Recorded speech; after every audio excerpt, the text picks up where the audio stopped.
big game tomorrow night, Monday Night Football, Cowboys, Eagles, the boys and the birds. Yeah, man, let's go ahead and get right into it. I'll let you introduce yourself, and we'll get rolling. Let's do it. Yeah, like Landon said, my name is Kris Wilson, for those that don't know.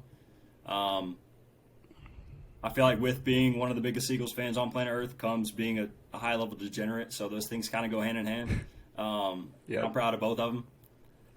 I've known Landon for, 5-10 years at this point. Maybe even more. I can't even – probably – I think more. Honestly, I don't even know. The longer the years have gone on, we've gotten a lot closer. And like he said, we do all this shit in our free time anyways, so we might as well let the world hear the same stuff that we're talking about on a daily basis. So I'm excited to get going, man. We just kind of want to preview Monday Night Football. Like he said, it's a massive game. Both teams are 1-1. I know it's week 3. I don't want to call it a week 3 game do or die, but it is big as far as getting that head-to-head, getting a leg up in the division. So, yeah, I'm stoked, man. Let's do it. So we'll keep it bro talk as per usual, right? But first, I just wanted you to go ahead and let it be known you are actually from Philadelphia. So what's it like as a Philly fan being in Dallas all the time? Yeah, so I forgot to mention that part. I'm not one of the ones who just showed up after 2017 and was like, all right, man, I'm a duck the curve. Let's Here go we are. be a fan of Dallas because it's fun. I'm from Doylestown, Pennsylvania.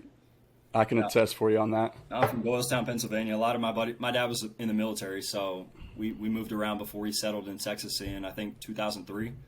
I'm 28 years old, so I've been here most of my life. A lot of my buddies, Drew and Hess and everybody else on the planet, say, you only lived there for 3 years. How are you a fan? You've been here your whole life. How have you? But, I've been in Eagles gear since I was out of the womb. My dad had me decked out. Mom had me decked out. My brother was actually in the hospital in Doylestown. And it's kind of just something I kind of rocked with. I think I have memories of football, probably 03, 04. Probably 04, right after McNabb took the Birds to the bowl against the Patriots, the first go-round. Mm-hmm. And that's probably when I can remember actually forming my own memories and statistics and knowledge and just kind of started packing it on my own. So, I've been rooting for him my entire life. Even sometimes to a fault, but that's why me and the rest of the degenerates in the chat, that's why we love you so much. All right, man. Yeah. So also needed to be addressed too. He is going to the game on Monday. I won't be lucky enough to be there, so still not sure why the wife got the invite instead of me. We can squash that bug later on. We'll address it. Maybe we're not as I thought. Maybe not. We can work on that. Maybe not. So, all right, man.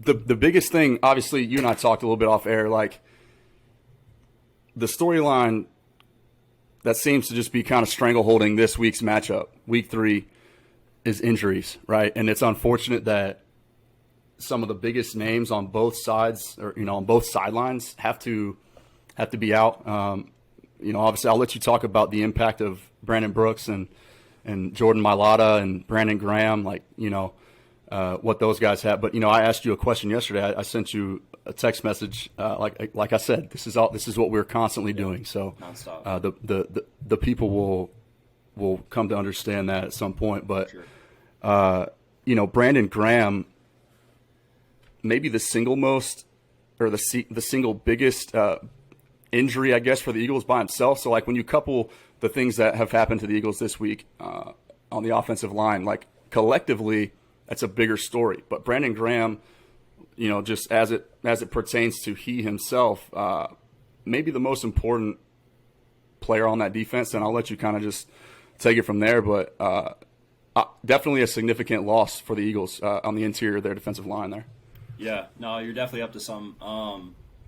It's funny. He is listed as a DN, but along with that comes a lot of positional versatility. For example, I don't mean to bring up the Super Bowl, but it is the only one that we have, so let me chat on it for a second. He made the biggest play in Eagles history with the strip sack on Tom Brady. And when you go and look at that play, he actually rushed from the inside. So if you could imagine, you're running out there already with Fletch and Javon Hargrave, who is having an explosive year through 2 weeks already.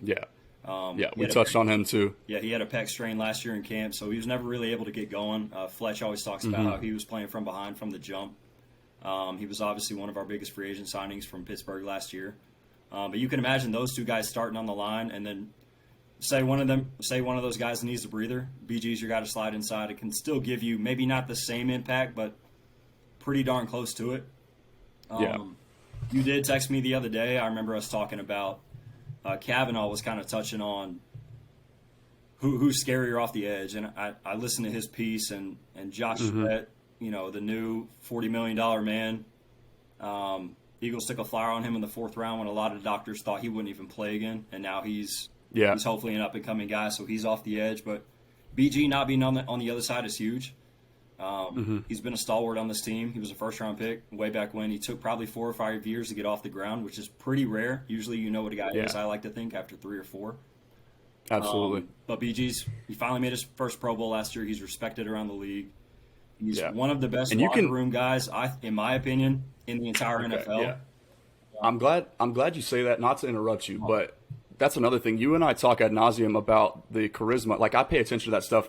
We're always watching the YouTube clips that NFL puts out after each week, like listening to the mic'd up, because we like to just study the nuances and some of the leadership and the personalities of the players. Just feel like we know them a little better, right? And the one thing that stands out to me about Brandon Graham, which is why I kind of like put so much emphasis on him and his injury, his absence for tomorrow night's game, is just like the character that he plays with. He's always the loudest and most talkative dude on the field anytime he's featured on a mic'd up segment, and I just can't help but laugh at him. But you see the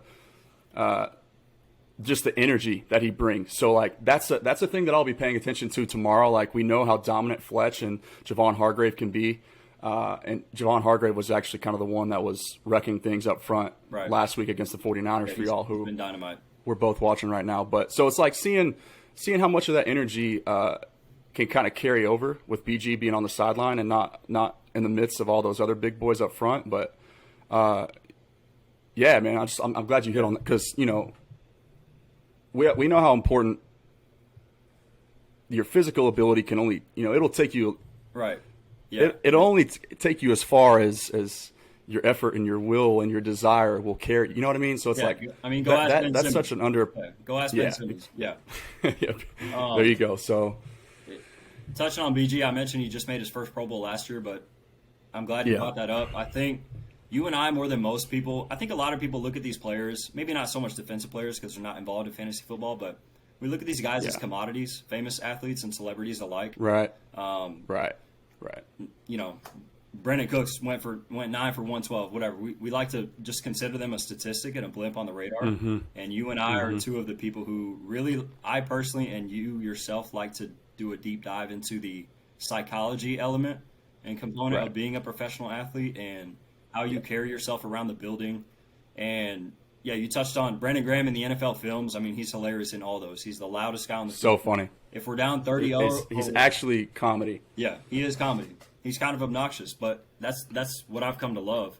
Whether we're down 30 points or up 30, he stays right there on that high the entire game. Yeah. And to your point, as good as Fletch and Javon are, they don't really lead as much vocally. They kind of line up and handle their business. Fletch is a soft-spoken country boy from Mississippi. Javon's really soft-spoken. So BG's kind of the guy that carries not only that defensive line group as far as meetings and game day, but probably the entire defense.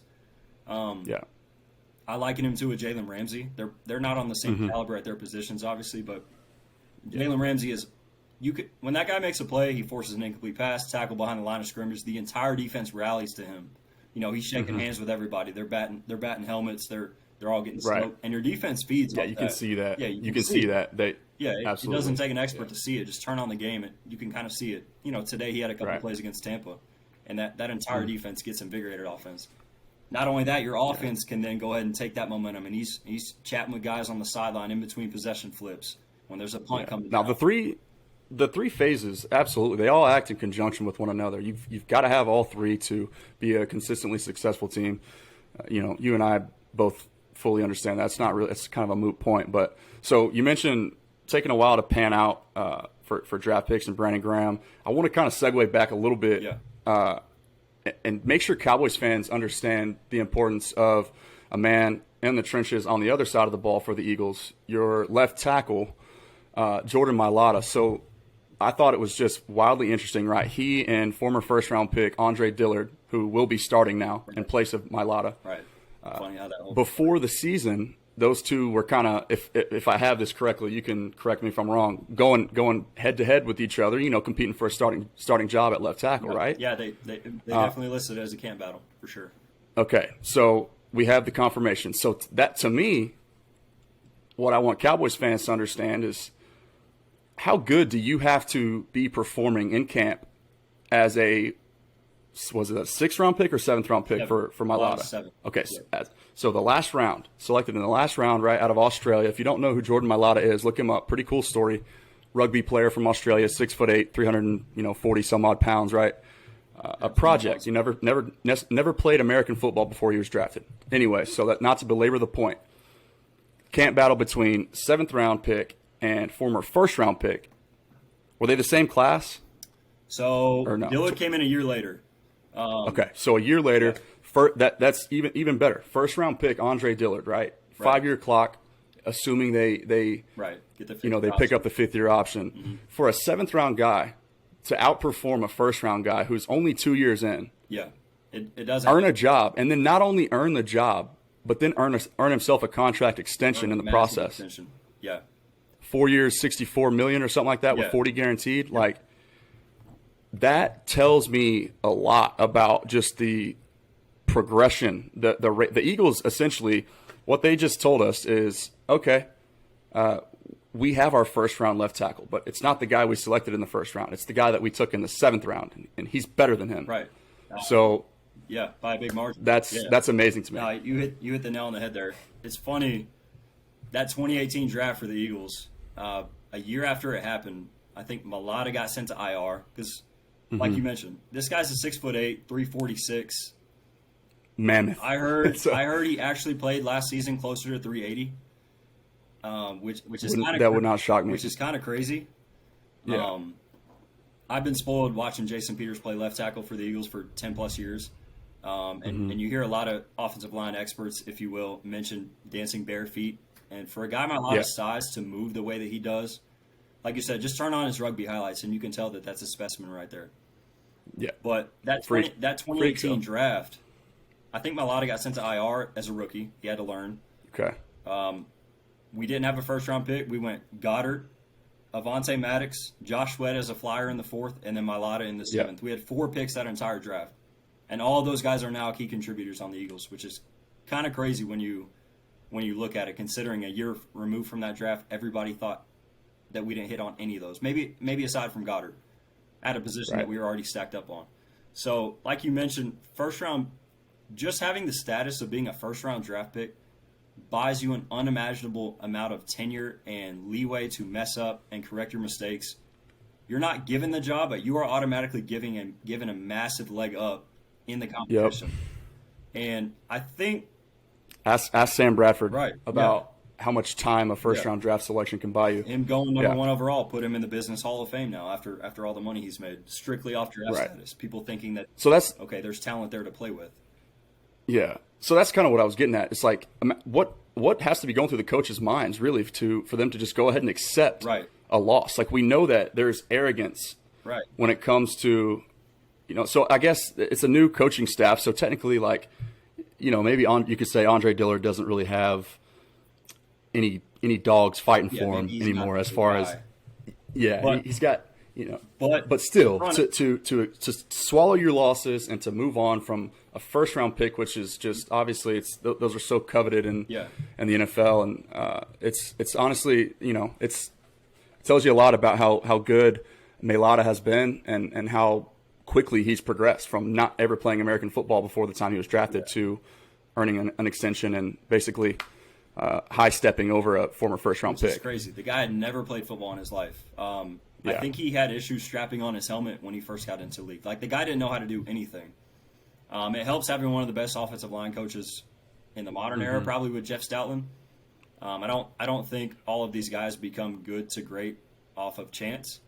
When you're looking at Jason Kelsey, who was taken after the 5th round, Brandon Brooks is a free agent signing from Houston, has since been a 2-3-time All-Pro with the Eagles, 3-time Pro Bowler. Lane Johnson. We know what he brings out there at right tackle. And then, yeah, like you mentioned, Mailata is going to be huge. He signed that 4-year, $64 million deal 2 weekends ago, up to $80 million in earning potential. If he is what I think he is, and he's been graded as one of the best offensive linemen in the league, I know it's through 2 weeks, so that caveat has to be mentioned. But short sample size for sure. You're talking about a left tackle on a deal of $16 million per, which could end up being the guy's been in the league 4 years. He's 24 years old. I mean, the guy's he's still a puppy, and like you mentioned, the coaching staff is new, so there's nobody going to bat for him. The front office is still intact, largely. And you and I know how this works. The front office can push the coaches. Okay, if it's even close to being tied as far as that battle, Dillard's getting the nod. And you're going with the guy you have more invested in at the time. Absolutely. We traded 2 additional picks that year in the first round to get ahead of the Texans, who had made it known to everybody they were taking a left tackle. And Andre Dillard was supposedly their guy. I remember feeling great about that pick. And turns out he has since lost the battle to his 7th rounder, who Jordan Mailata being him. And Mailata ended up sprained his MCL, I believe, on Wednesday in practice. He got rolled up on in practice. So it's kind of funny, a little bit of role reversal. Now Dillard's back in the spotlight. Yeah. And I can tell you right now, from everything I had seen during training camp, Dillard had an awful camp. So I'm really curious to see how this affects the Birds on the edge, especially with Randy Gregory being activated off COVID. You've got Micah Parsons, who you can probably dive into this more, I think has been taking the majority of his work at DN this week. Yep. And we talked about it right before we went live. It makes a lot more sense to get him closer to the quarterback and put him in a position of significantly more importance than having him simply play linebacker, who a lot of people consider a very, I don't want to say replaceable, but I know in the Eagles building it's a position of low importance. You could it is mediocre linebacker. By many accounts, it's like it's not really, it's not a premier position, like the same way that defensive ends are valued today, or even more and more so now, interior defensive linemen, and obviously corners. So kind of going back a little bit, like you brought up Micah Parsons, which is an obvious headline in this matchup too. It's 2 first-round draft picks from this year's class that will forever be tied together, being that the Eagles traded up a 3rd-round pick to the Cowboys to come up to 10 to take Devontae Smith. Yep. So both first-round picks for these 2 teams will be featured and talked about a lot and expected to have significant roles in. For sure. A big point that I also wanted to acknowledge is for the Cowboys right now, on the flip side of that coin of the Eagles being banged up on the offensive line, right? You'll now be starting Landon Dickerson. Yep. Who high expectations coming out of Alabama from a year ago. So he'll get his moment there at right guard. And Brandon Brooks, actually, from what I've seen and read, struggled pretty mightily last week against the 49ers anyways, who, their defensive front is notorious for wrecking opposing offensive lines. So, again, small sample size. But you get to see Landon Dickerson kind of step in and fill in. So the opposite, like, you talk about matchups and how they kind of, styles make fights, right? So for the Cowboys, you sit here and look, and you're thinking, you might be licking your chops against a banged-up offensive line, but then you go and look at the other side of that coin, and you see the Cowboys have 4 edge rushers, right? That will be official edge rushers that will be active for this game. One of them being Micah? I didn't check, not incling Micah. So technically 5, which obviously a week ago, 8 pressures, kind of stole the show for the defense. He was a monster. We'll see plenty of him on the edge, opposite of Randy Gregory, who would be nice to have him back this week as well. For sure. Heard good things about him. So that's kind of those are gonna be the matchups, right? Seeing how the Cowboys try to get Micah Parsons and Randy Gregory lined up opposite of Andre Dillard, kind of putting him to test early and often, and seeing how he holds up over there. So, again, for you guys, how do you kind of expect? I know for the Cowboys, I'll go ahead and just get this out there. For the Cowboys, I expect them to have success running the football, being that we saw a week ago they kind of went to that outside zone, more more speed sweep style, getting Tony Pollard to the edge, that kind of stuff, getting the run game going. I think that actually kind of suits his skill set a little bit better than Zeke, anyways. Obviously, we're seeing that now firsthand. So, wouldn't be shocked if those two guys have another timeshare workload split, and if the Cowboys are able to attack the Eagles on the perimeter of their defense, as opposed to trying to just kind of hammer things, smash mouth, do your job style of run game from the Jason Garrett era, right? I think we're already seeing Kellen Moore be much more adaptable. Sure. He's an offensive coordinator that looks to attack the other defense, the opposing defense's weakness, right? As opposed to as all the smart do your ones. job, do what we do, right? Just being stubborn about it and trying to do it so. For the Cowboys, obviously, running the football, probably wise to run away from Fletcher Cox and Javon Hargrave there in the middle. Right. I was just going to mention the Jason Garrett way probably would have rammed Zeke 18 times up the middle at those two units, and then kind of complained when we couldn't really get the run game going. It forced us to drop back 50 times, and sometimes that's the way things go. Obviously.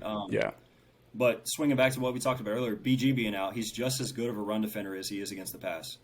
And that's really probably where we're going to miss him on those outside runs where Tony Pollard brings a little bit of extra juice. And I'd like to think on the outside runs in particular, your linebackers do probably matter a bit more. Absolutely. Because you don't have as many bodies taking up blocks up front. You don't have it ain't the hardest thing in the world to play linebacker in the middle of a defense when you have Fletch and Javon in front of you because they're plugging bodies and you can kind of just go fill the gap and then do your thing. That is, if the runner even makes it that far. Tony Pollard showed against the Chargers, and the Cowboys in general showed against the Chargers. They're willing to run the football if that's I think Dak threw for 237 and had a pick. He didn't light it up through the air, but that's what the game plan called for. The previous 4 games before that, he went 400 plus in all of them. So week one against Tampa, right? Nobody runs on that team, not even the Rams. Right. You saw what Sean McVay did tonight. Yeah. They weren't trying to run the football because they know they can't. So this modernized way of thinking, which I wanted to let that be a segue. We'll go ahead and take a quick break here because we're having it's getting a little bit fuzzy. So we'll take a quick break here and then we'll segue back to Nick Sirianni and get you. Okay, so before the break, I think we finished up on. We were kind of getting into a little bit of Nick Sirianni. So, obviously, first-year head coach for the Eagles. Yep. First-year full-time starting quarterback for Jalen Hurts. He took over the reins at the end of the season last year as things fell apart for Carson Wentz. To put it respectfully and lightly. So I guess my question to you is help me and the rest of Cowboys fans out there, and maybe even Eagles fans, understand a little bit about Nick Sirianni. You don't have to go crazy in depth, but what's how's his reputation as a play caller? Naturally, Brandon Ayuk scores when I bench him. Of course, that's fantasy football for you. Football for you folks. Yep.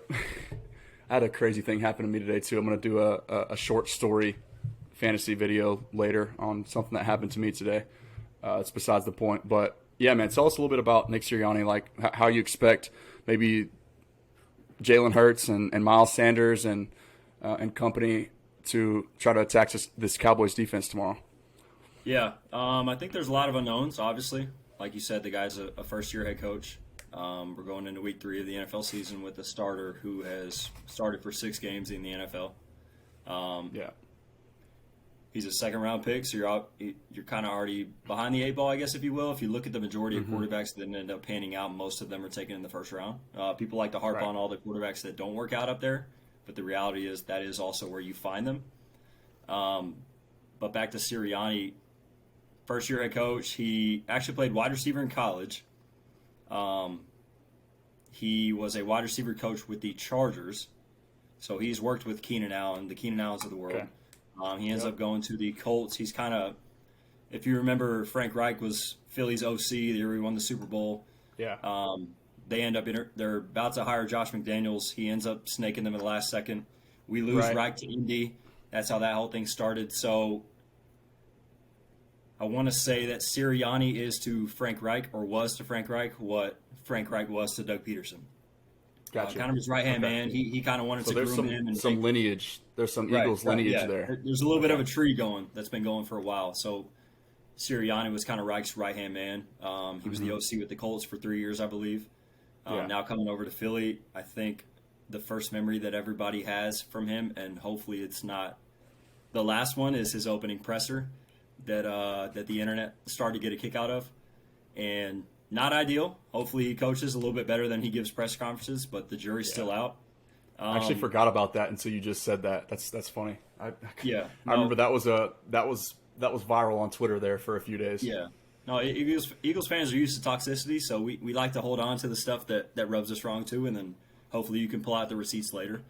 Mm-hmm. But I thought it was interesting as far as how we are going to attack the Cowboys defense. Should be interesting. Yeah. When you look at week 1, we're playing the Atlanta Falcons, right? Who, by all intents and purposes, I suppose the Giants might beat them there, but they're going to be one of the bottom 5-6 teams in the NFL. Right. Which a lot of pundits and experts were picking us to be as well. Most of the rankings I read had the typical Jacksonville, Houston, the Jets at 32 through 30. And then on a lot of the mixes, the Eagles are right around 29, 28, 27. So not a lot of expectations. And it's week 3. See, that's crazy to be lumped into. I thought it was, but obviously it's hard as a fan and a supporter to separate bias from, a lot of the facts. I just thought they were a little bit too low on us. We blew Atlanta out, obviously. Atlanta scored 6 points. They're not a good team, and I know it's a week-to-week league, but they go the very next week and they put up 25 points on the Bucs. And we're within striking distance before. I think 2 tip balls ended up being pick sixes for Tampa, and that score got kind of blown open and what have you. But in regards to Sirianni, I thought it was interesting. Jalen Hurts had the lowest ADOT, for anyone listening, average depth of target in the NFL week 1. Yeah. So that's basically just how far he's throwing the football down the field, right? Which would indicate he's not throwing it very far. For example, Jimmy Garoppolo. Jimmy Garoppolo is probably going to be at the bottom. They run a low lot of ADOT. Yeah, their ADOT's going to be low. They run a lot of horizontal stuff, get the ball in the hands of a playmaker, let them get in space, get loose, things of that nature. So Jalen Hurts, Trey Lance changes everything for them. But that vertical element's going to be there that Jimmy G just doesn't offer. Exactly. And Hurts was at 3.7 yards for his ADOT against Atlanta. One of the biggest knocks on him last year was his completion percentage, sitting at around 52%, which was the lowest in the NFL among everyone qualified. I think it was like 100 attempts or something like that. Yeah. So I know that Sirianni and co.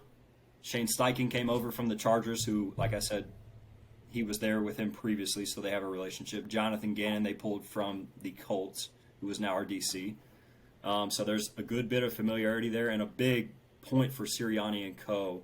was to up his completion percentage. Now, Jalen was 12 of 23 last week, so kind of right around that 52%. Week 1, he went 27 for 35, 77%. So on the year, he's probably around 65, 66. I know that's been a big point of emphasis as far as Sirianni and how he wants to attack defenses. But, as I mentioned, 3.7 yards ADOT against Atlanta jumps up north of 14 yards against San Fran. So that's crazy. It's interesting, and we didn't hit on a single shot play outside of the 91-yarder to Quez Watkins. Right. Fun fact for folks, we are the only team since 2013 to have a 91-yard plus play and come away with 0 points. 0 points. Is insane. Pretty incredible what we did there. He was awful in the red zone, Sirianni. I think if you go back, everybody knows this about Jalen Hurts. The same jokes I used to make about Josh Allen. I called him a running back, not a quarterback. Jalen Hurts' legs at this point in his career are probably his biggest weapon. Okay. Sirianni got away from that in the red zone, and I think that really caused things to stall. He got a little bit too cute, and just in the overall general game plan. Hurts is leading our team in rushing on the year. So I think that's nice to have, but I think Sirianni wants to keep him in the pocket as much as possible. I just thought it was interesting. You go from the lowest ADOT in the NFL to the highest, and with the lowest you score 32, obviously against a lesser team, and you go to the highest ADOT the next week against San Fran, and we score 11 points. Right. Okay. So obviously, maybe just a case of a relatively new head coach, relatively new play caller, just kind of trying to find his wits about him and see what works best for a quarterback that we still have yet to really figure out how he's going to continue to progress, and if he is the guy. So it's kind of interesting. I'm with you on the ground game aspect of Jalen Hurts. The ability for a quarterback to beat you in an array of ways, even when the pocket breaks down, when the play breaks down, when things happen off script, which more times than not in the NFL is the case. You're seeing more and more teams and general managers acknowledge this now just by drafting the quarterbacks who can move a little bit. Like the traditional Tom Brady style of standing in the pocket and dissecting defenses pre-snap and then standing back there going through reads. That's kind of a thing of the past. And so definitely something that threatens defenses now, and something that worries me a little bit as a Cowboys fan. But so an interesting point that I kind of want to talk about a little bit is we talked I love how the picks are going to be connected forever. So Devontae Smith and Micah Parsons, right? You'll see like those two were kind of like, yep. The boys and the birds switched spots. The Cowboys added an extra third-round pick. So to me, why that's significant, for one, is that third-round pick that the Cowboys added to move back from 10 to 12 to select Micah Parsons, which also thereby allowed the birds to take Devontae Smith. With that third-round pick that we added from you guys, we selected Chauncey Golston, who has been, he's been injured basically since the beginning of training camp, and missed all of camp and all of preseason and all that stuff. So I haven't followed him too much, to be honest with you. So so Chauncey Golston is a name that I'm going to be following. I can't tell you much about him, right? But when you just look at the Cowboys depth chart, like they're going to line him up, on the interior, on obvious passing downs, and on the exterior. So you're without 4 of your defensive ends in this game, right? And so getting Chauncey Golston back as a result of the trade is interesting. So I think that's the area that scares me the most as a Cowboys fan. It's the area that I think we're still the weakest unit on our entire roster is the interior of the defensive line. I think you agree with me on that. We've had conversations there too. So that's what is interesting to me. When you go zone read, which is a feature of a Jalen Hurts offense, right? If there's one player, I think in today's, or at least for the Dallas Cowboys that can kind of neutralize that, that is Micah Parsons. I think that's a guy that's athletic enough to he's completely shut down one side of the run game. So that's going to be something that I'm going to pay attention to. We're obviously going to get a heavy dose of him at the edge this week and likely for the foreseeable future. So Chauncey Golston and Micah Parsons there, if they're able to win consistently, I feel good about the Cowboys being able to slow down the Eagles' offense, only because I'm still not convinced that Jalen Hurts is physically capable of beating you through the air. Right. That's not a knock on him. You and I both respect the leadership and all that. So to me, that's earlier, you mentioned earlier about how far physical tools can only take you so far if the mental's not there. And exactly. But even more so, vice versa.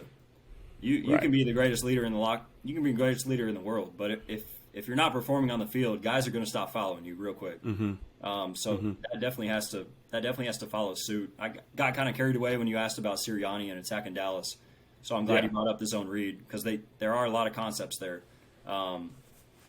We've got an explosive back in Miles Sanders, obviously, who the guy can get 6 carries in a row for a yard a pop and then take 175 and completely alter the course of a game. Yeah.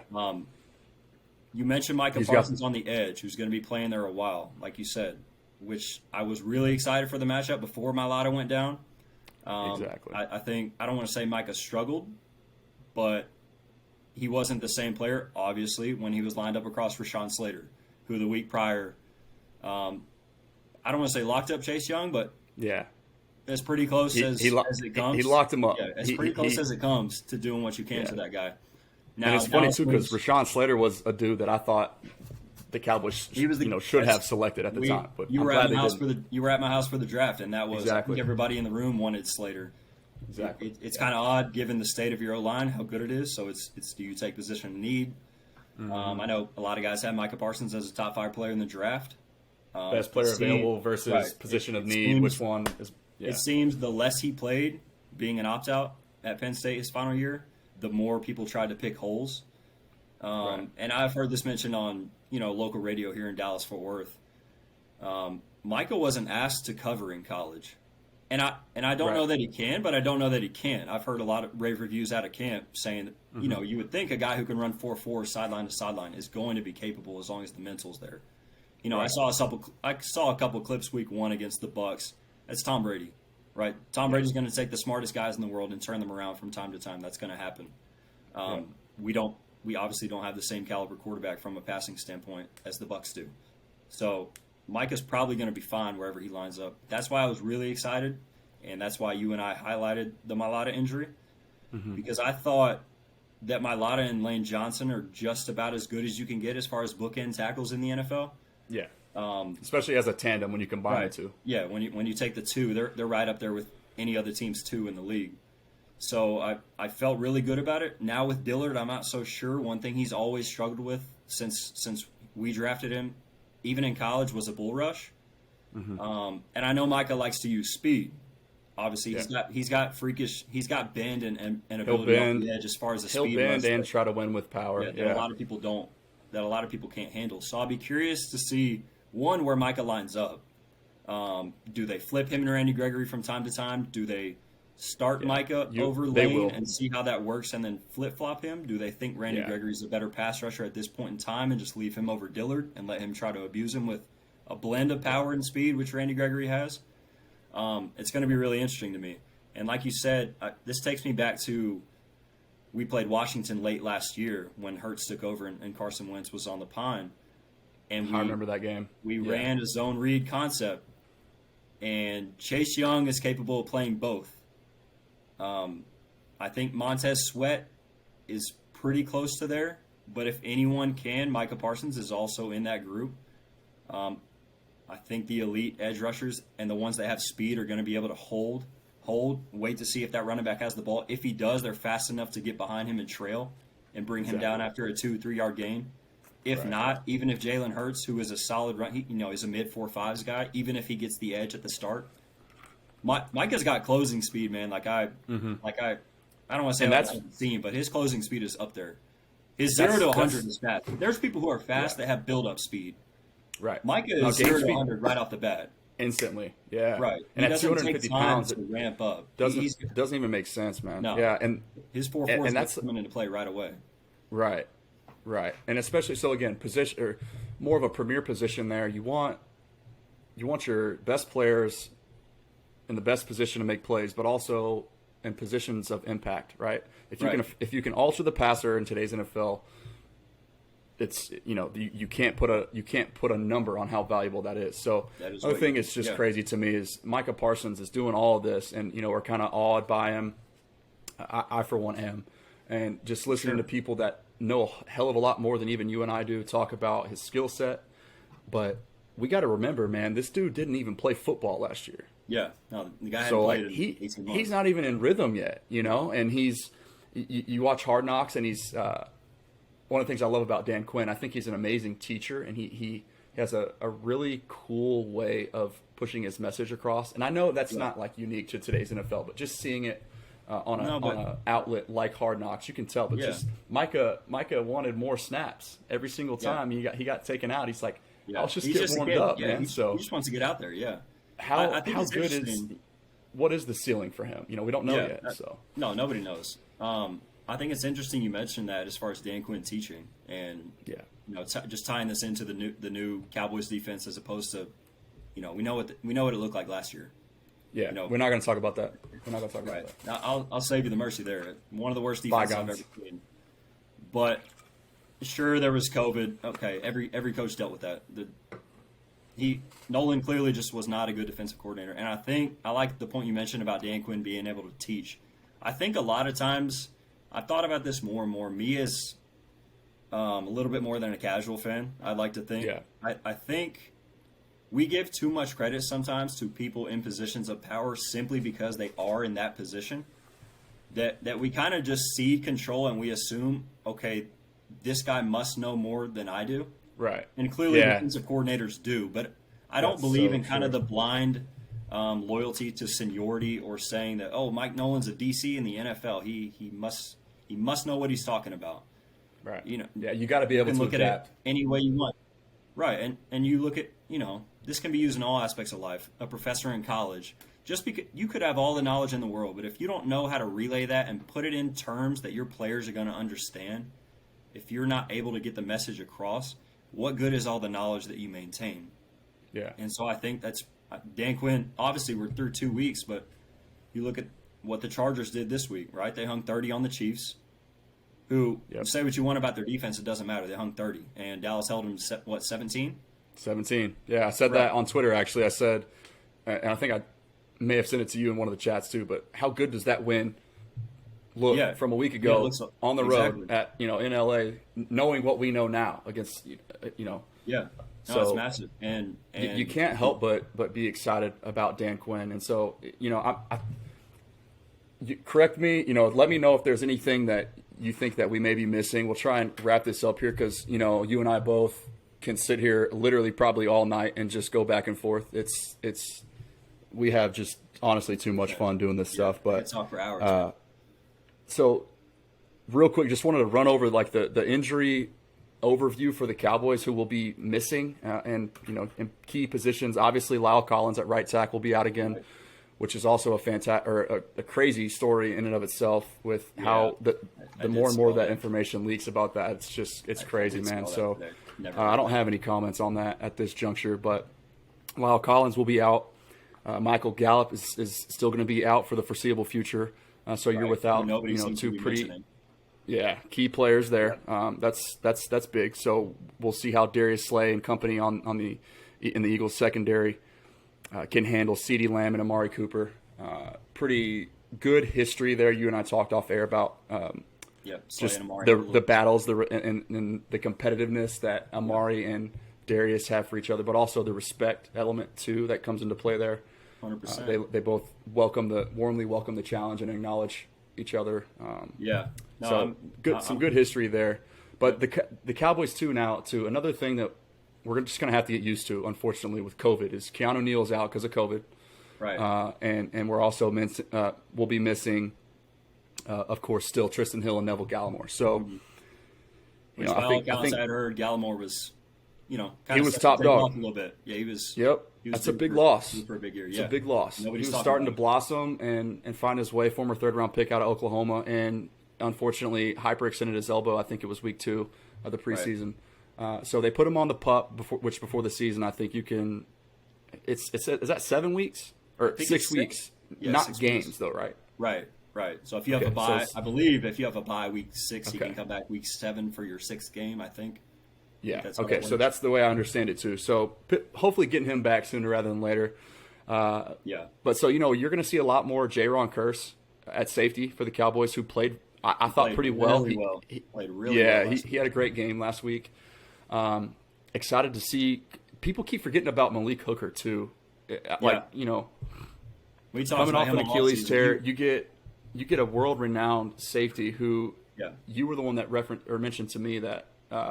One of the scouts, I forget who, basically said he was Albert Breer. Who said that it's one of the best safety tapes that he's ever seen from a college player. Right. Ever. And I think I don't know if it was you and I that talked all offseason, probably in a group chat or two and side to side. Malik Hooker is probably the number one guy on my free agent wish list because, one, you can get him at a discount, and two, he has as high a chance of anybody to blow that out of the water from a value perspective. The value when you can potentially get a high end starter for the price of a rental, essentially. A 1 year minimum, if you will. There's crazy potential there. Is he good to go? He played a little bit last week, yeah. He's all systems go as far as I understand. So we're going to be starting at this point in time. Say it again. Is he starting at this point in time? So technically, it'll be DeMonte KZ and Jayron Kearse. Jayron as the strong safety, if you want to call it that, and DeMonte KZ at the free safety. So he was kind of spelling KZ last week on a few reps. He played all right. I saw he missed an open tackle or two in the open field. which will happen. You know, again, finding your rhythm, getting in shape, feeling good about yourself, playing fast, and trusting the Achilles is healed. Like, that's going to come with time. It takes a while. So excited to see him continue to blossom under Dan Quinn. And then another name too that needs to be mentioned is Gabriel Cox. So Micah Parsons, obviously stealing snaps from the linebacker, but like Gabriel Cox, Keanu Neal, and Micah Parsons pretty much put the other two linebackers, Leighton Vander Esch and Jalen Smith, on notice all camp long and in preseason. It was really interesting to see Dallas kind of target that position, obviously very heavily in the draft, considering how much capital they had in Jalen. And, you know, Leighton's obviously a former first-round pick. Right. I know Jalen was – I think they didn't pick up that option either. So right. I believe Jalen's salary is guaranteed for next year, if I'm not mistaken. Next year. That's why there was a nuance. There was some sort of weird nuance, like – I don't even remember exactly what it was, but if they cut him by X date or trade him by X date, they're off the hook. I think if he was active for week 1, his salary for next year became fully guaranteed. I believe that's what it was. Right. So out there. Lots of moving parts, lots of moving pieces, something that we'll all have to get used to. I'll let you go ahead and just give just your brief outcome of this game, your non-biased opinion on how this one plays out, the final score. If you want to lead that off, man. Yeah, and then we'll wrap this up. Yeah, so we do a pick 'em at work. There's about 20 of us. I'm the only guy that has the Eagles winning. So obviously that's going to tell you right there. I do have us winning. There's some bias cooked into there, obviously. Yeah. Of course. I do think Sirianni reverts back to what we saw week 1 as opposed to week 2. I think he tried too hard to take deep shots against San Fran, knowing that they were down their top 2 corners. You know, Josh Norman, I believe, signed with the Niners on September 5th. He's barely been there. And I think with the loss of Mailata, I think that will also add a much more of a horizontal element when we're talking screen games behind the line of scrimmage, maybe Rager on some end arounds. You know, we've talked about Rager all the time, trying to get him in space and just get him going north-south when he's at his best. So I think we probably try to take less shots down the field and maybe more a little bit of a side-to-side game.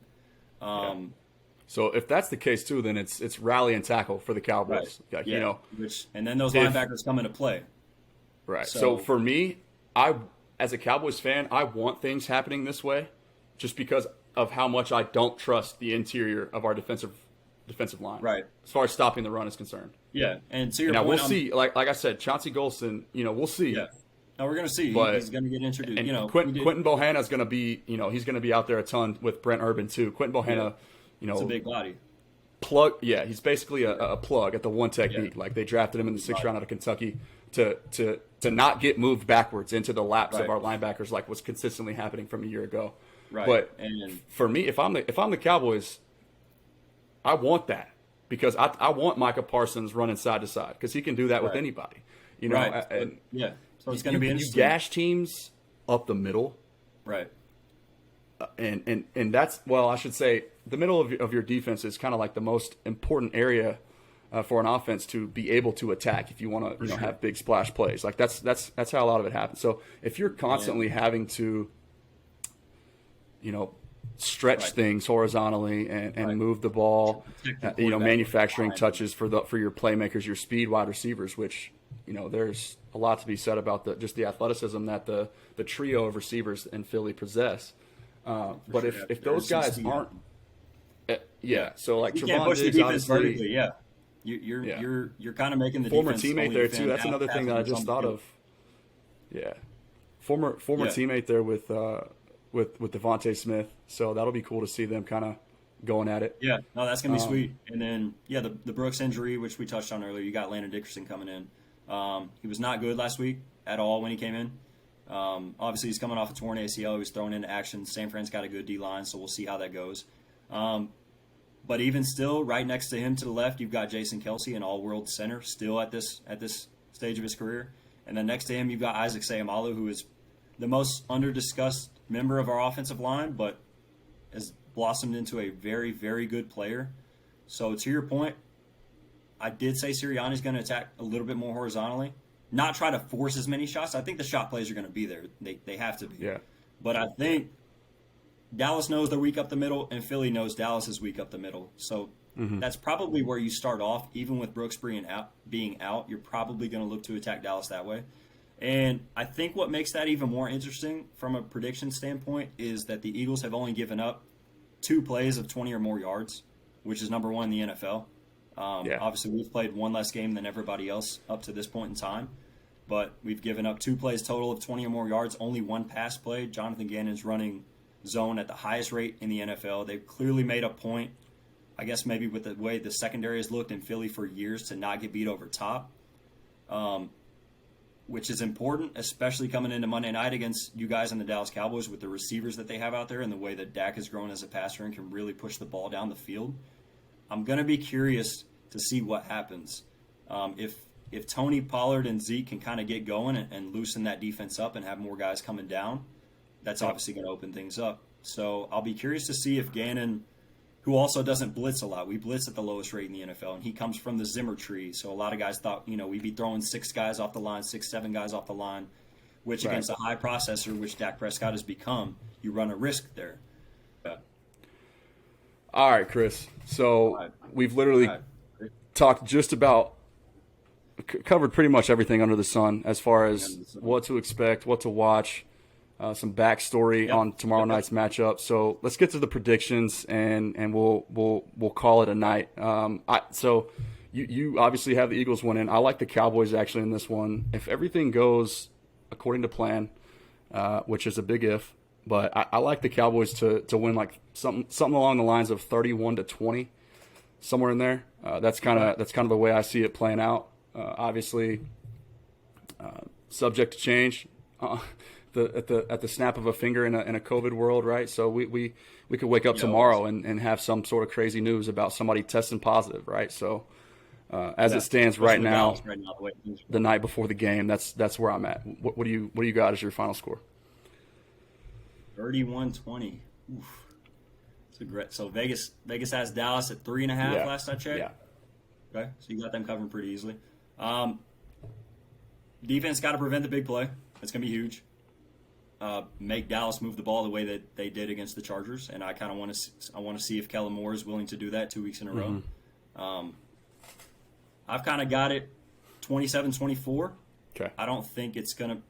I wouldn't consider 27 an offensive explosion in today's NFL by any means, and maybe asking our defense to hold Dallas to 24 is more unrealistic than us scoring 27. I'm not even sure at this point, but I think the start of the game is gonna tell me a lot. If we get down early, that's definitely going to be an uphill battle, and that Micah and them boys come off the edge. But I like it 27-24. That's kind of where I'm at. Okay. So you kind of you seems like for the Eagles to win, you kind of more or less has to be more of a low scoring kind of affair. I don't see the Eagles winning a shootout necessarily either. But we'll just we'll just see like what they can do with makeshift offensive line and what the Cowboys can do with makeshift defensive line. It's kind of like, we're both dealing with our fair share of stuff, and definitely. See how we overcome it. Dallas is down their best edge rusher and their number 2 tackle. Yeah. And Philly is down our number 1 edge rusher and our number 2 tackle. So you've got a lot of similarities there. Yeah. All right, man. So Brooks out and the Cowboys lined it out. So it's gonna be a good one, man. I'm stoked. It can't come fast enough. I know I'm jealous of you. Like we talked about earlier, you'll actually be there in attendance. Wish I could be there with you. But hopefully you're leaving disappointed tomorrow. That's what I'm gonna. I'll leave it at that. But I would hope that for you. Yeah. Hopefully 90,000 sad Cowboys fans. Yeah, you know how I operate. Yeah. Hopefully I'm not even having to look at tickets to the Week 18 matchup in Philly because we're resting our starters because the division's locked up. So that's what I'd like to see. This is going to be the only game I plan on going to this year between the Cowboys and Eagles. I'm not trying to see all Week 18. All right.